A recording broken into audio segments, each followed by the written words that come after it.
धीरे धीरे अब तारा भी पूनम से बात करना कम कर देती है। तारा, ये किसके कपड़े पहने हैं तूने आज? खुद के कपड़े ही पहनूंगी ना मम्मी, पड़ोसी के थोड़ी ना पहनूंगी। क्या अब भी कैसी बातें करती रहती हो? खुद के कपड़े? लेकिन तूने ये वाले कपड़े तो कभी नहीं खरीदे। तू रात से पहले मैंने ये कपड़े कभी देखे भी नहीं। पापा ने या मैंने भी नहीं दिलाए ये तुझे कपड़े। फिर आए कहाँ से तेरे पास? ये कपड़े मुझे बुआ ने दिलाए हैं पिछले सैटरडे, जब मैं शाम के समय उनके घर गई थी ना, तभी। अरे तू उनसे ये कपड़े लेकर भी आ गई और तूने मुझे बताना या दिखाना भी जरूरी नहीं समझा। अब बात करने के मूड में भी रहती हो क्या मम्मी? जब देखो तब गर्म तवे की तरह तपी हुई रहती हो। आपसे नॉर्मली बात करने के लिए भी कितना सोचना पड़ता है मुझे। अरे पर मुझे लेट हो रहा है मम्मी, और आज बुआ के साथ मैं मॉल जा रही हूँ। उनके ड्राइवर मुझे लेने आ ही रहे होंगे। बाय। क्या?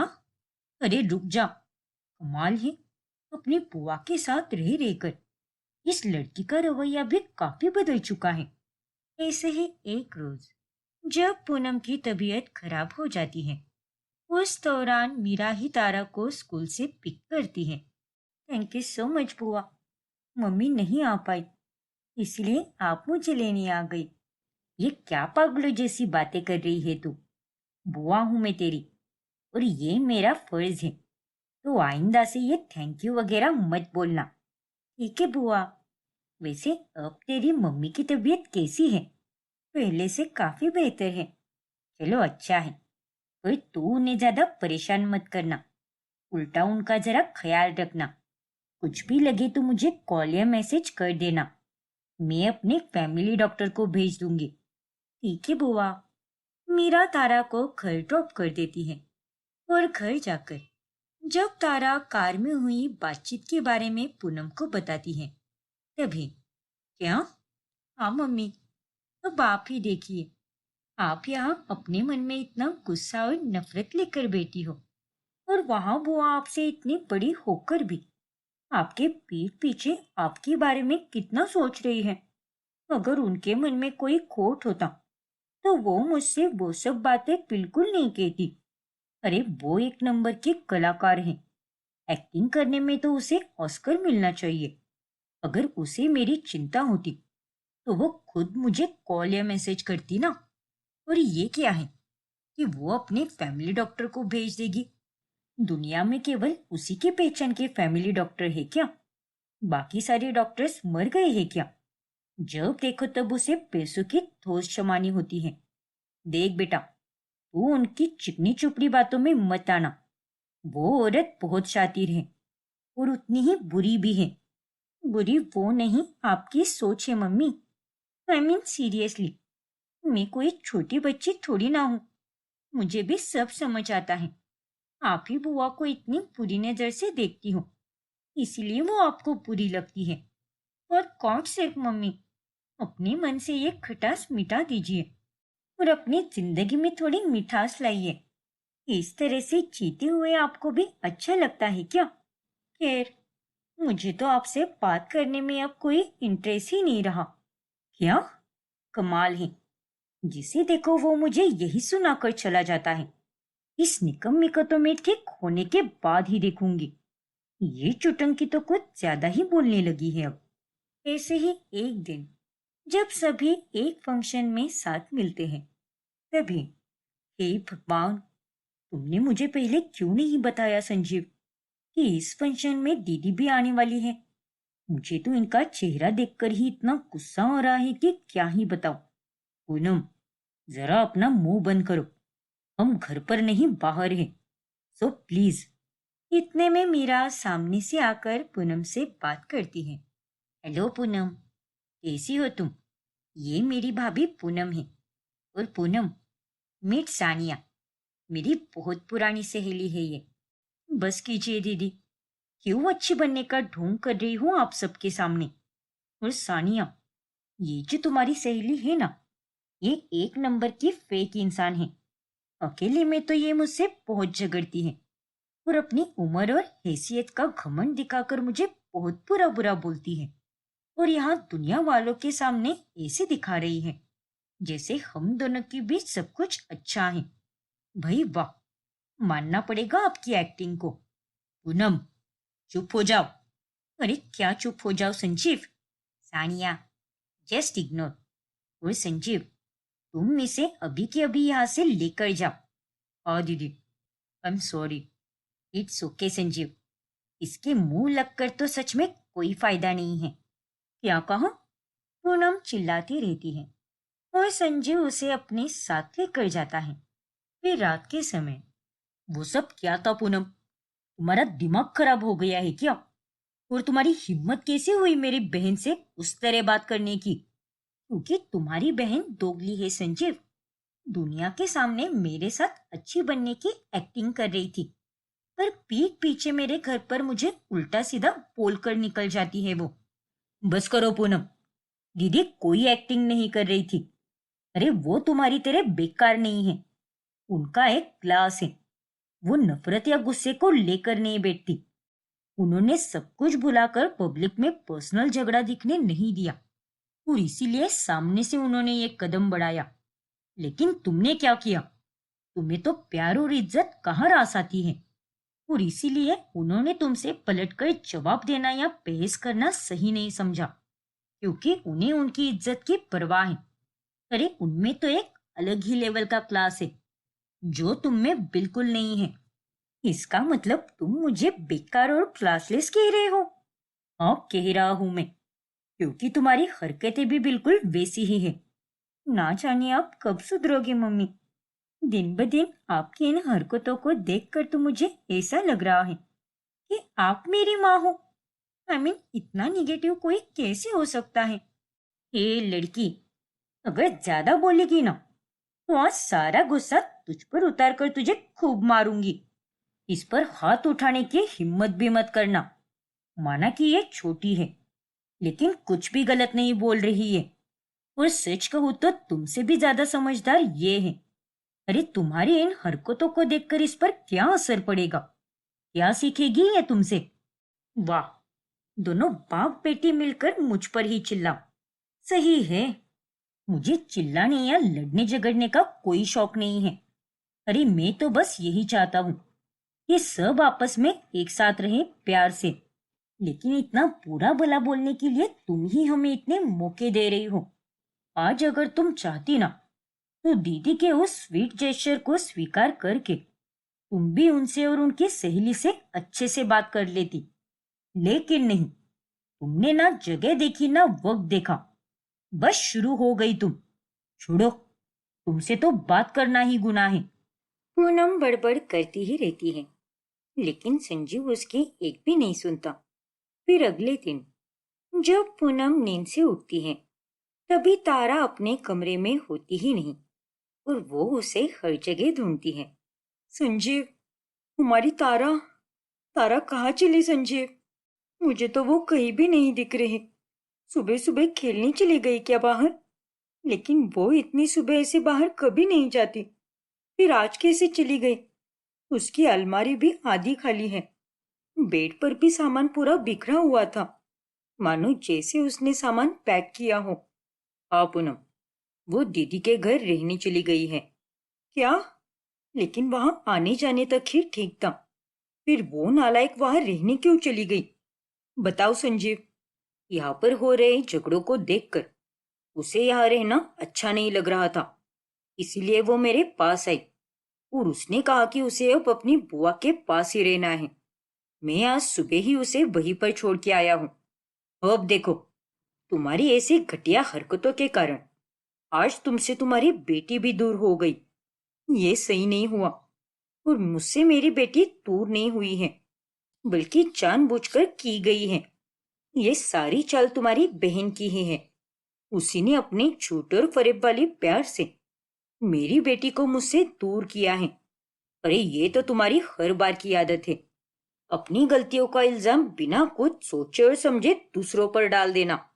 ठीक है, तो फिर रहे वो अपने बुआ के पास ही। मैं भी उसे बुलाने या मनाने के लिए बिल्कुल नहीं जाने वाली।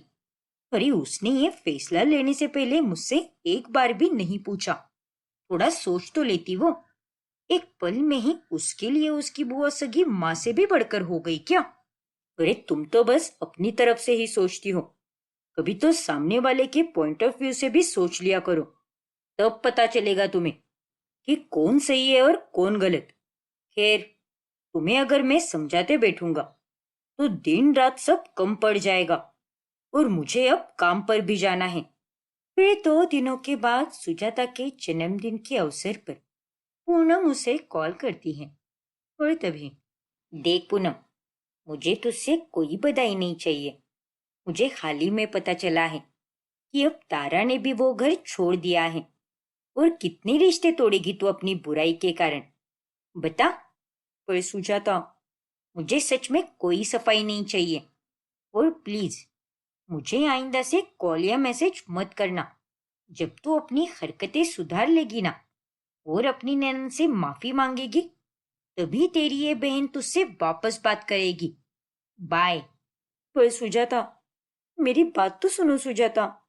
तारा को वहां बुआ के घर जाकर भरपूर प्यार और दुलार मिलता है। तारा बेटा, जल्दी से पैकिंग कर लो, हम सब गोवा जा रहे हैं। वाओ, गोवा! गोवा की बीच तो बहुत ही अमेजिंग होती है। मैं तो वहां जाकर बहुत एंजॉय करूंगा। तारा, तू बाद में पैकिंग कर, मैं करूंगा अभी। ओ हेलो, वो कर रही है तो उसे शांति से करने दो। ज्यादा नाटक मत करो। मेरी भतीजी मेरे लिए तुझसे भी बढ़कर है, समझा कि नहीं? अच्छा मम्मी, सही है। यार, एक कर तो मुझे कितना सुकून मिल रहा है। मम्मी ने तो बुआ के बारे में खामखा कितना गलत कहा था, जबकि बुआ तो मुझे एक माँ की तरह ही प्यार दे रही है। इनके प्यार में ना तो कोई मिलावट है और ना ही कोई झूठ है। वहीं दूसरी तरफ अब पूनम पूरी तरह अकेली पड़ जाती है। उसे पल पल तारा की याद आती रहती है। तारा भी चली गई और एक ही छत के नीचे रहकर संजीव भी मेरे साथ ठीक से बात ही नहीं करता। मेरी बहन सुजाता, वो भी मुझसे नाराज है। मैं सबके लिए दुख का कारण बनी हुई हूँ। इतनी बुरी हूँ क्या मैं? नहीं, मुझे जरूरत है किसी की। इस समय मुझे मेरी बहन चाहिए। एक वही है जो मुझे अच्छे से समझ सकती है। मैं सुजाता के पास ही चली जाती हूँ।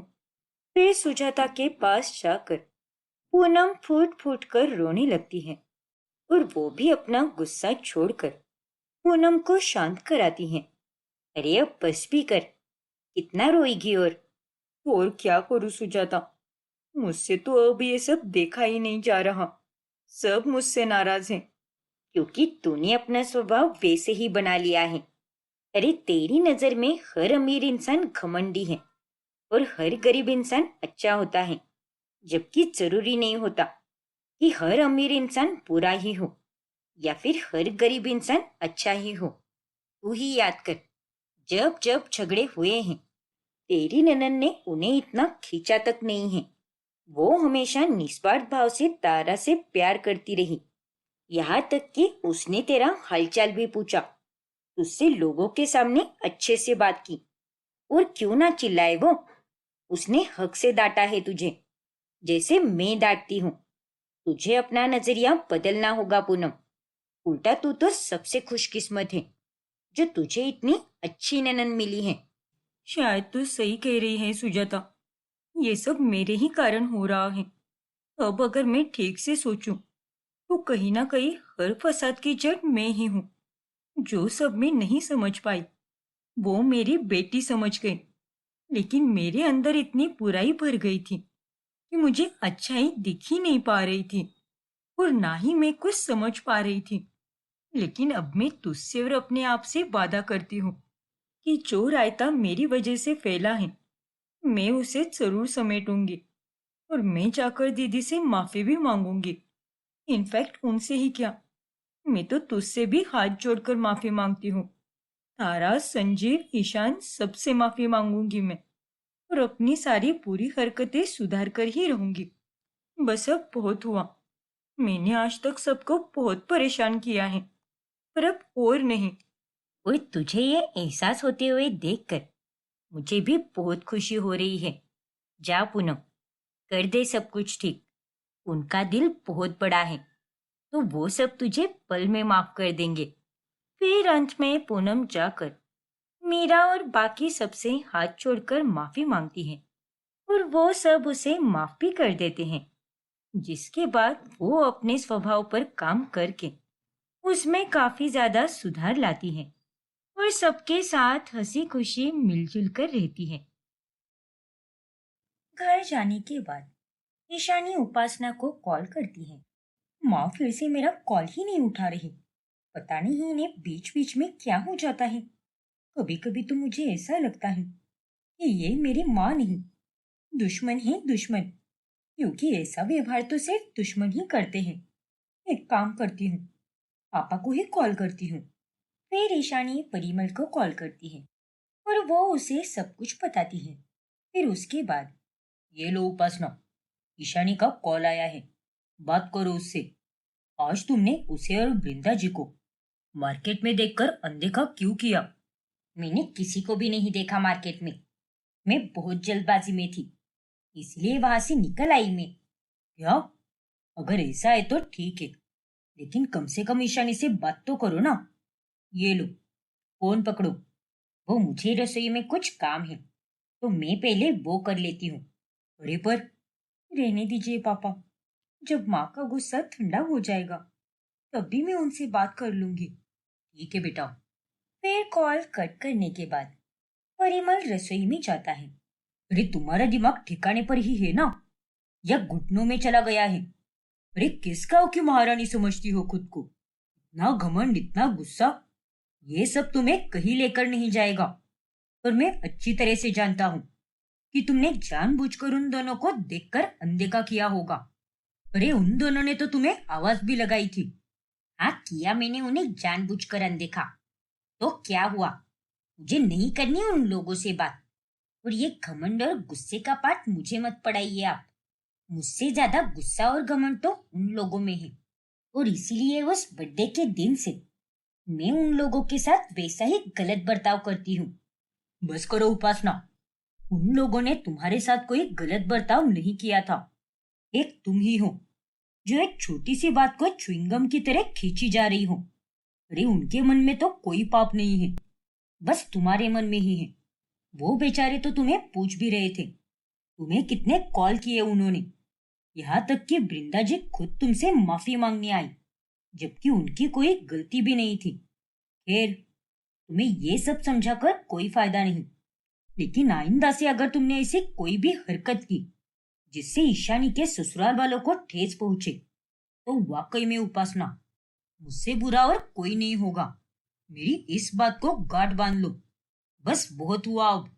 इतना कहकर परिमल वहां से चला जाता है। बढ़िया है धमकी देने वाले। मैं किसी के बाप से नहीं डरती। जिसे जो उखाड़ना है उखाड़ लो। उपासना चौबे नाम है मेरा।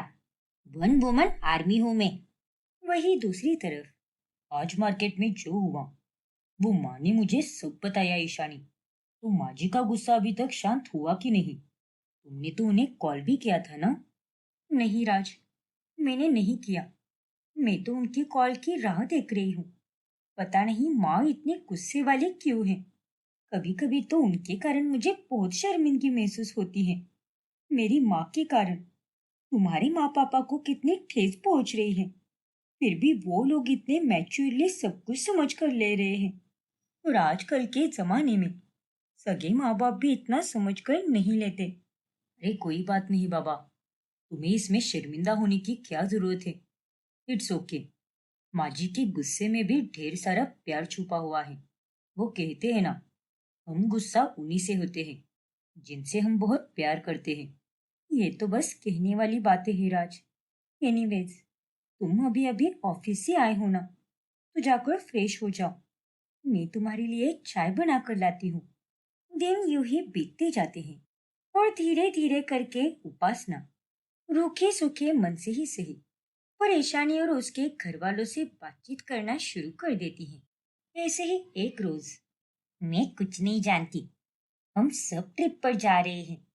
कितना लंबा समय हो गया है और हम सब कहीं घूमने गए ही नहीं। और अब एक हाँ और एक ना मत करना। हम सबके सब चल रहे हैं एंड दैट्स फाइनल। अच्छा बाबा ठीक है, हम सब चलेंगे ट्रिप पर। मैं तो ये भी कहती हूँ कि ईशानी के मायके वालों को भी हमें अपने साथ लेकर जाना चाहिए।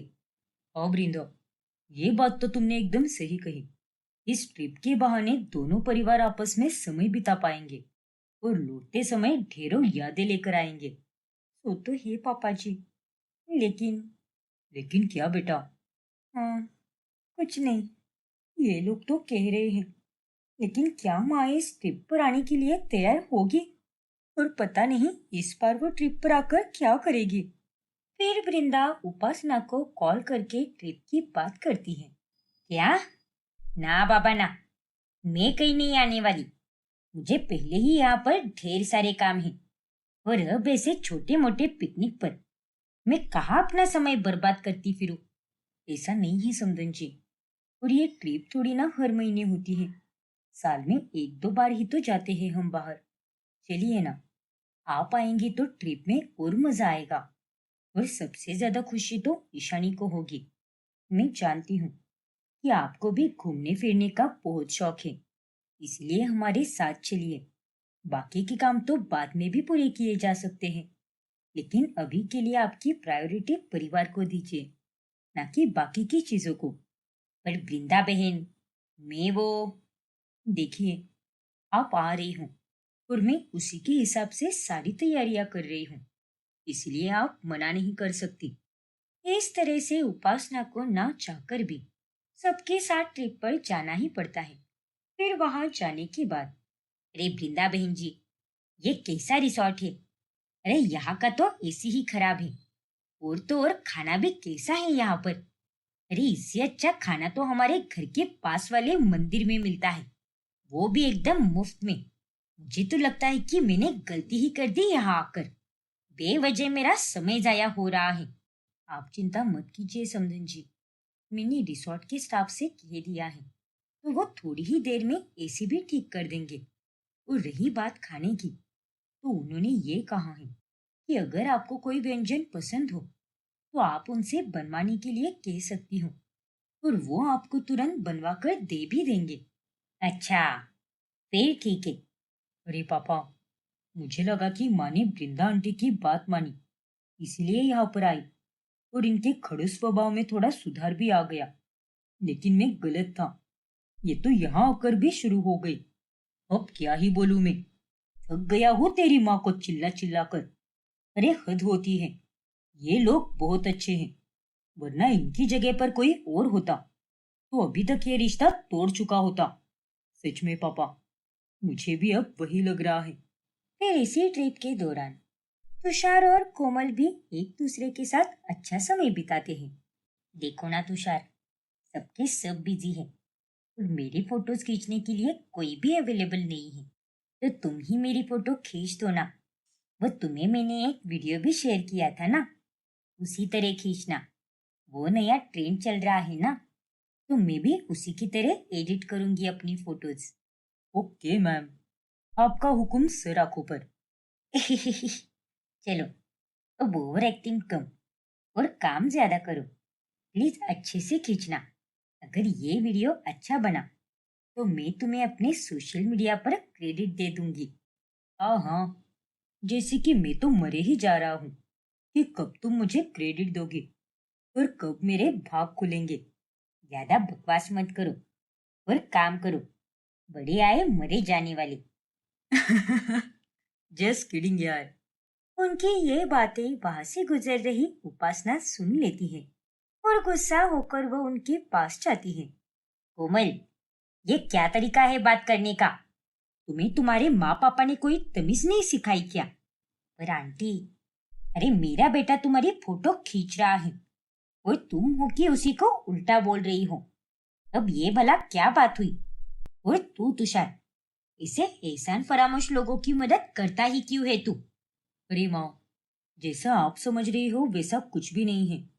मैंने ही पहले मस्ती की थी, फिर उसके बदले कोमल ने वैसा कहा, और हम दोनों तो बस ये सब मजाक मजाक में ही कह रहे थे। तो आप इतना सीरियस क्यों हो रही हो?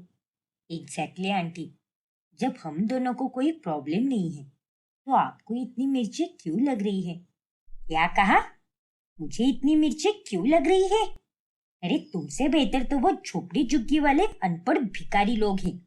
इतनी पढ़ी लिखी होकर भी उम्र से बड़े लोगों के साथ ऐसे बात करते हुए तुम्हें शर्म नहीं आती क्या?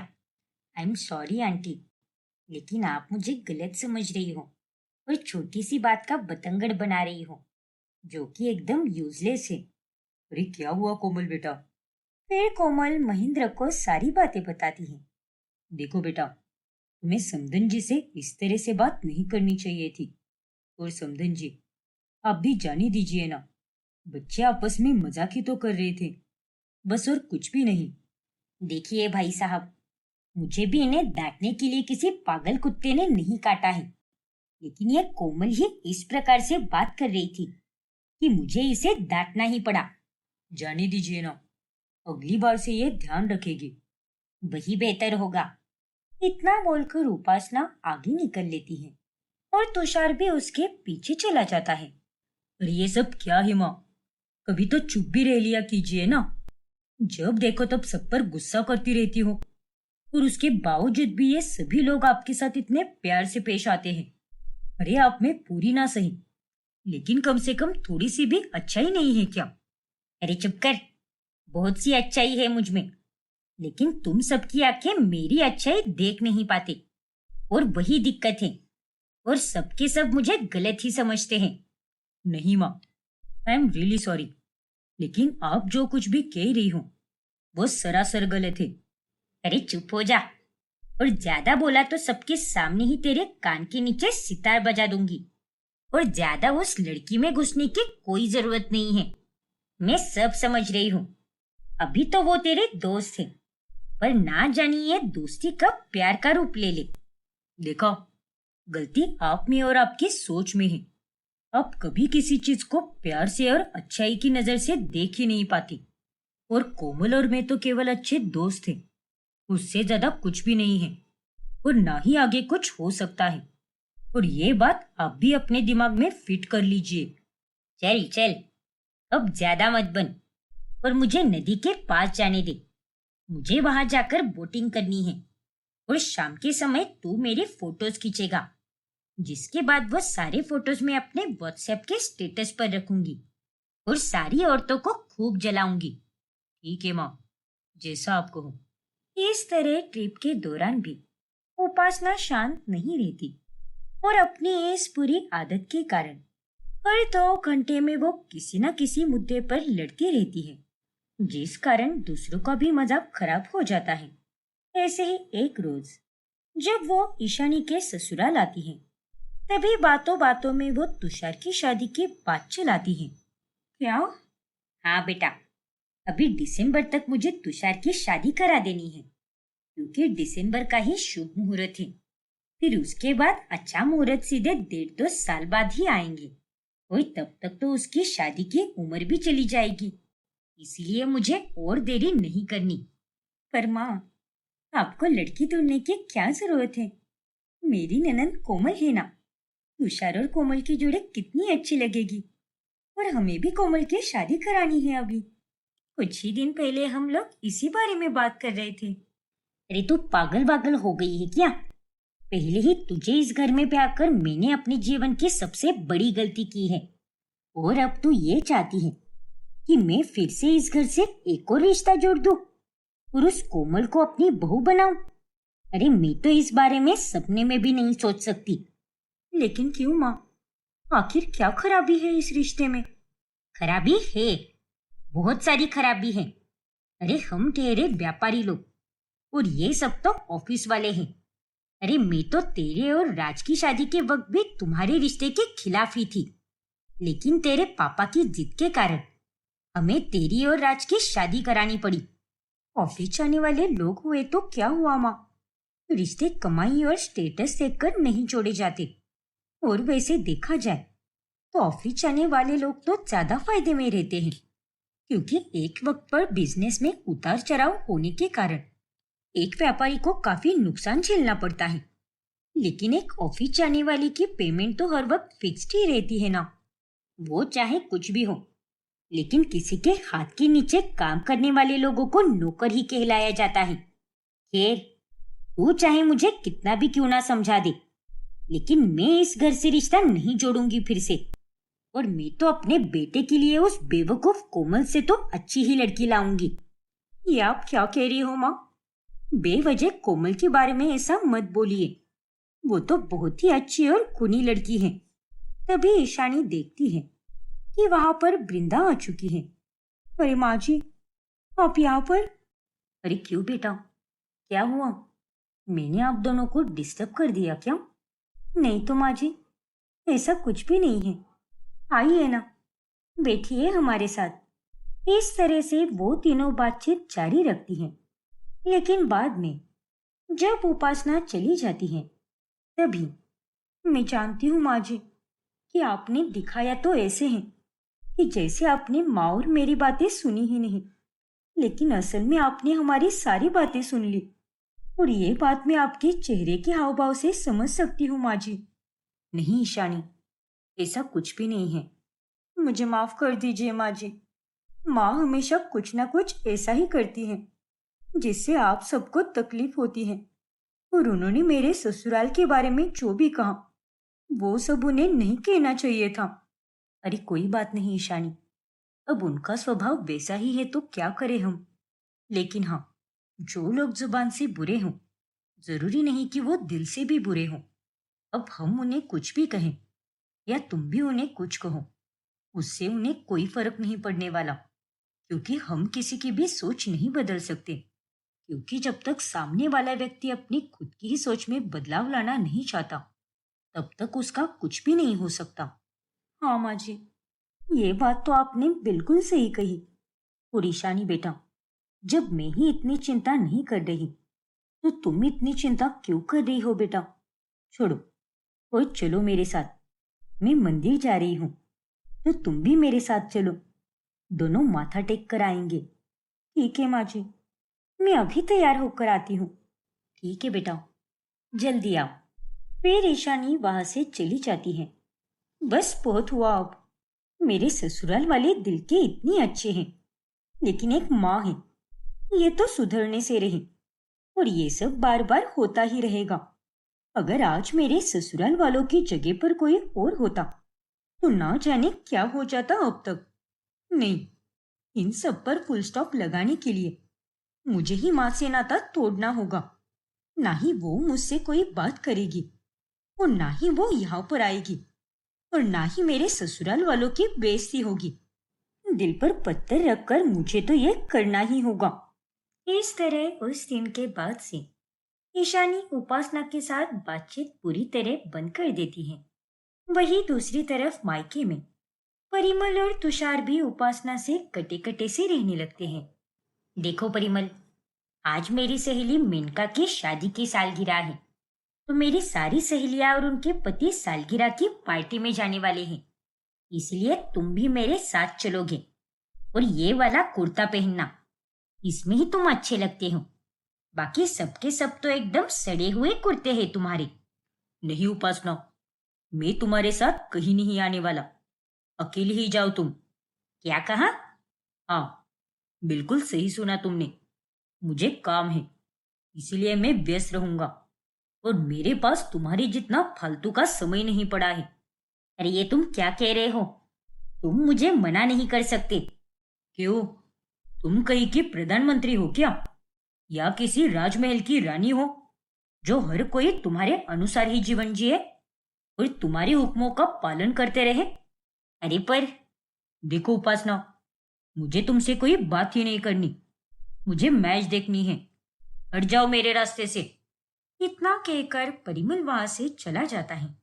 आज से पहले तो परिमल ने मेरे साथ ऐसा बर्ताव कभी नहीं किया, लेकिन आज ही अचानक से क्या हो गया है इसे? फिर उपासना अकेली ही उस पार्टी में जाती है। ऐसे ही दिन बीतते जाते हैं। अब ये भला क्या बात हुई? जो लड़की मुझे रोज बेवकूफों की तरह दिन में 50 बार कॉल किया करती थी, अब उसका फोन ही नहीं आता मुझे। लगता है उसे मेरी बातों से मिर्ची लग गई होगी। लगती है तो लगने दो, मुझे क्या। मैं तो मजे से ये इमरती खाऊंगी। वही तो, तुम्हें क्या है? तुम्हें तो किसी भी चीज से कोई फर्क नहीं पड़ता। बहुत अच्छी बात है। और ये इमरती, ये तो हमारे तुषार की फेवरेट है ना, और मेरी भी है। लेकिन तुम इतनी स्वार्थी हो कि तुमने केवल इसे अपने लिए ही लाया है। हमारे बारे में तो तुम्हें एक बार भी ख्याल नहीं आया होगा। आएगा भी क्यों पापा? हम थोड़ी ना इनके घर वाले हैं। हम तो पड़ोसी हैं ना। और माँ, आपसे अच्छे तो वो पड़ोसी हैं। अगर बाहर से कुछ लेकर भी आते हैं तो वो पहले हमें देते हैं, फिर उसके बाद खुद खाते हैं। लेकिन आप, जाने दो, क्या ही कहे आपके बारे में। अरे लेकिन, चलो पापा, हमें देरी हो रही है। याद है ना, आज हमें ईशानी के ससुराल वालों के साथ बाहर डिनर के लिए जाना है। आओ बेटा, जल्दी चलो। वो लोग तो रेस्टोरेंट की लोकेशन पर हमसे पहले ही पहुंच जाएंगे। हाँ पापा, पास में ही है ना उनके। फिर वो दोनों बाप बेटे ईशानी के ससुराल वालों के साथ बाहर खाना खाने जाते हैं। फिर अगली सुबह जब उन सबका फोटो उपासना ईशानी के स्टेटस पर देखती है, तभी, अरे ये क्या है परिमल, तुम सब बाहर डिनर पर गए और मुझे किसी ने पूछा भी नहीं। अरे कितनी गलत बात है ये। क्या गलत बात है उपासना? और तुम्हें पूछकर भी क्या ही फायदा होता? तुम तो हमेशा की तरह मना ही करती ना। किसी बात के लिए तुमने आज तक हाँ की भी है क्या? नहीं ना। और क्यों? क्योंकि तुम्हारे पास फालतू लोगों के लिए फालतू का समय नहीं होता। इसलिए तुम तो केवल अपनी उन सभ्य सहेलियों के साथ ही घूम फिर लिया करो। वही तुम्हारा सब कुछ है ना। बस करो परिमल, आजकल तुम कुछ ज्यादा ही बोलने लगे हो। खाना ही खाते हो या मिर्ची खाने लगे हो? जब देखो तब तीखी बातें करने लगे हो। अरे करूँ भी क्यों ना, तुम्हारी संगत का ही असर है। और शायद अब मैं भी तुम्हारी तरह आदत से मजबूर हो चुका हूँ। परिमल के जवाबों को सुनकर उपासना का मुंह बंद का बंद रह जाता है। वही ईशानी के ससुराल में। अरे ईशानी बेटा, उस दिन भी तुम्हारी माँ बाहर गई थी, इसीलिए वो हमारे साथ डिनर पर नहीं आ पाई। और मैं देख रही हूँ कि बड़े दिनों से तुमने उनसे बात तक नहीं की। वरना हर रोज तो तुम दोनों माँ बेटी कितनी बातें किया करते थे। हाँ माँ जी, वो दरअसल माँ की तबीयत खराब सी है ना, इसीलिए वो आजकल ज्यादा बात ही नहीं करती। आराम करने में ही उनका दिन निकल जाता है। बस 2 मिनट ही बात होती है उनसे मेरी, लेकिन उससे ज्यादा नहीं। अच्छा, उनसे कहना कि मैंने पूछा है उन्हें। आशा करती हूँ कि उनकी तबीयत जल्द से जल्द ठीक हो जाए। शुक्रिया माँ जी, मैं आपका ये मैसेज उन तक जरूर पहुंचाऊंगी। बेचारी माँ जी, ये सभी लोग कितने निस्वार्थ और दिलदार हैं। इनके मन में किसी के लिए भी जरा सी भी खोट नहीं है। माँ ने इनका कितना अपमान किया है, लेकिन उसके बावजूद भी इन्होंने कितनी समझदारी से सब कुछ समझा है और बदले में प्यार से ही व्यवहार रखा है। अगर मैं इन सब की तरह थोड़ी सी भी बन जाऊं तो मेरा जीवन सार्थक हो जाएगा। और इन सबको अगर मैंने बता दिया कि मैंने माँ से बातचीत करना बंद कर दिया है, तो ये लोग तो मुझे उनसे बात करने के लिए कहेंगे, जो कि मैं बिल्कुल नहीं चाहती। ऐसे ही एक रोज जब तुषार नया फोन खरीदता है, तभी, बहुत बहुत बधाई बेटा, इस नए फोन से तुम्हारे सारे काम अच्छे से हो जाए और ये तुम्हारे लिए एकदम लकी साबित हो। बस यही कहूंगा। थैंक यू सो मच पापा। अरे ये क्या है? तू कब से सारी चीजों को खुद से ही खरीदने लग गया? इतना महंगा फोन ले लिया और लेने से पहले मुझे बताया भी नहीं। ऐसा क्यों किया तूने? वो माँ, और ये क्या? इससे बढ़िया तो दूसरे फोन थे जो 60-70 हजार में आ भी जाते। तो फिर ये 1.5-2 लाख का आईफोन लेने की क्या जरूरत थी तुझे? सच में तेरी पसंद तो एकदम बेकार है। यही वो कारण है माँ, इसीलिए ये फोन लेने से पहले मैंने आपको कुछ भी नहीं बताया, क्योंकि मैं जानता हूँ कि यही आपकी बुरी आदत है। हर चीज में नुक्स निकालकर उनकी बेइज्जती करना। दूसरों की मेहनत की कमाई से ली हुई चीज की सराहना करने की जगह पर आप अपने मुंह से केवल गंदगी ही उगाल सकती हो और कुछ भी नहीं आता आपको। जबान संभाल कर बात कर। मैं तेरी कॉलेज की पुरानी सहेली नहीं हूँ, माँ हूं मैं तेरी। तुषार बिल्कुल सही कह रहा है। और तुम क्या बोल रही हो? अगर तुम एक माँ हो तो माँ वाले काम भी किया करो ना। एक माँ आशीर्वाद देती है, बधाई देकर कुछ मिष्ठान बनाती है, लेकिन नहीं, तुम्हें पहले अपनी जहरीली जुबान से जहर उगालना है, फिर उसके बाद ही तुम्हारा खाना हजम होता है। अगर टेढ़े तरीके से पेश आओगी तो बदले में तुम्हें टेढ़े जवाब ही मिलेंगे। समझी कि नहीं? इसलिए दूसरों की जगह पहले तुम अपनी जबान संभाल कर बात करो। आओ बेटा, हम दोनों साथ मिलकर इस फोन को अनबॉक्स करेंगे और आज तेरा ये बाप इस नए फोन की खुशी में अपने हाथों से मीठा हलवा बनाएगा। ठीक है पापा, आप इसकी अनबॉक्सिंग का वीडियो रिकॉर्ड करो, फिर वो वीडियो मैं ईशानी को भेजूंगा। ठीक है बेटा। सभी के ये बदले हुए इस स्वभाव को देखकर उपासना को झटके पे झटके लगते जाते हैं। फिर एक रोज जब वो मार्केट में सामान ले रही होती है, तभी अरे वाह, ये तो ईशानी है, अभी जाकर इससे मिलकर आती हूँ। लेकिन ईशानी उपासना को देखकर भी अनदेखा करती है और वो वहां से निकल जाती है। एक समय था जब मैंने इसके साथ ऐसा ही बर्ताव किया था, और एक आज का दिन है जब इसने मुझे देखकर भी अनदेखा कर दिया। वही जब जब ईशानी घर पर कॉल करती है, तब वो केवल परिमल या तुषार के साथ ही बात करती है। अरे हाँ ईशानी, जब मैं शिमला जाऊंगा तब मैं वहां से तुम्हारे लिए क्या, तुम्हारे सभी ससुराल वालों के लिए कुछ ना कुछ लेकर आऊंगा, सो डोंट वरी।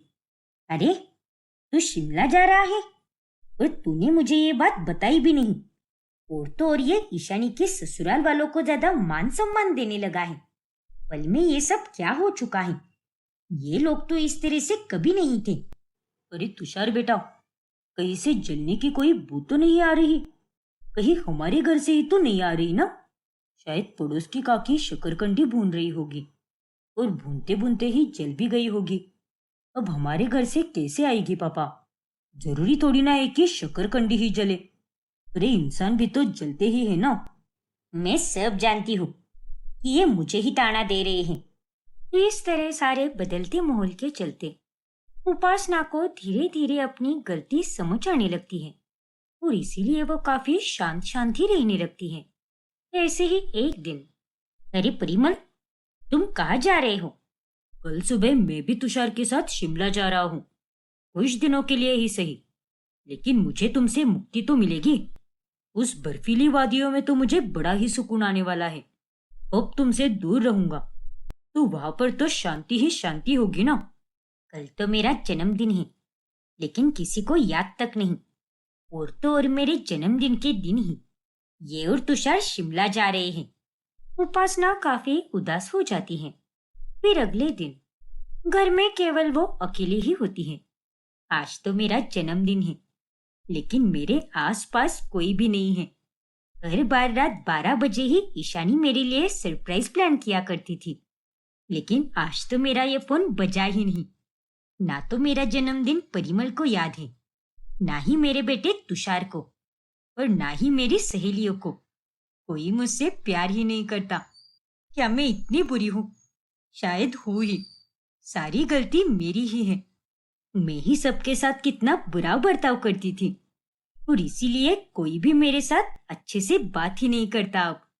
पर मैं सबसे माफी मांगू भी तो किस मुंह से मांगू? हर किसी का दिल जो दुखाया है मैंने, और वो लोग तो मुझे कभी माफ नहीं करेंगे। अब उपासना रोने लगती है।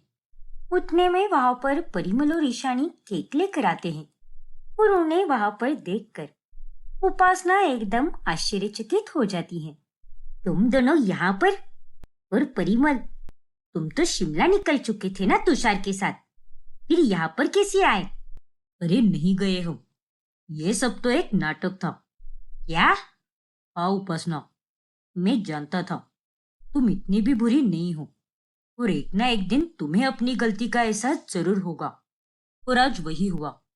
अब तुम हमसे माफी मांगो या ना मांगो, तुम्हारी आंखों से बह रहे इन आंसुओं ने साबित कर दिया है कि तुम्हारे मन में कितनी सच्चाई है।